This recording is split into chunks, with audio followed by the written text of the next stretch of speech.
लखनऊ में सपा अध्यक्ष अखिलेश यादव और रणवीर केजरीवाल की मुलाकात हुई, जिसे लेकर डिप्टी सीएम ब्रजेश पाठक का एक बयान सामने आ रहा है, जहां उन्होंने अखिलेश यादव और अरविंद केजरीवाल की मुलाकात पर एक बयान दिया है।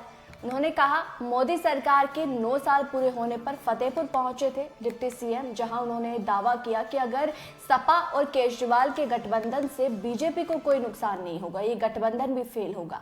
24 में बीजेपी प्रचंड बहुमत से सरकार बनाएगी। ब्रजेश पाठक ने ओम प्रकाश राजभर की पार्टी से गठबंधन के सवाल पर कहा कि राजभर उनके मित्र है और आने वाले समय पर गठबंधन के बारे में बताएंगे। वहीं कर्नाटक में हार के बाद यूपी में कांग्रेस के खतरे पर उन्होंने कहा कि 24 में कांग्रेस को शून्य यानी कि 0 सीट मिलेगी।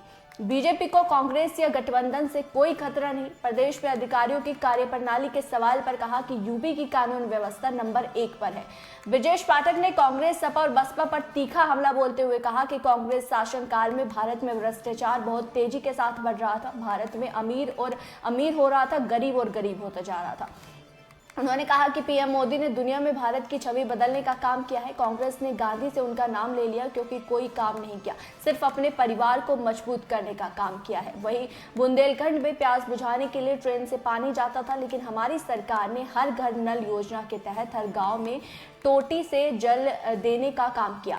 सपा सरकार पर हमला बोलते हुए ब्रजेश पाठक ने कहा कि 14 से 17 तक बिजली शाम सुबह मिलती थी, लेकिन हमारी सरकार ने 75 जिलों को 24 घंटे बिजली देने का काम किया है। सपा सरकार में स्कूलों को तबेला बनाकर छोड़ दिया जाता था, लेकिन आज बेसिक विद्यालयों में 1,92,00,000 बेसिक शिक्षक के स्कूल में पढ़ रहे हैं। तो वही उन्होंने बोला कि पहले गुंडा माफिया सड़कों पर थे, लेकिन आज उनकी सरकार गुंडे माफियाओं के खिलाफ कोर्ट में पैरवी कर सजा दिलाने का काम कर रही है। तो डिप्टी सीएम ने यहां सपा पर तीखा हमला बोला है। तो वही केजरीवाल से अखिलेश यादव की मुलाकात पर भी उन्होंने निशाना साधा है कि केजरीवाल और सपा का जो गठबंधन है वो यूपी में काम नहीं करेगा।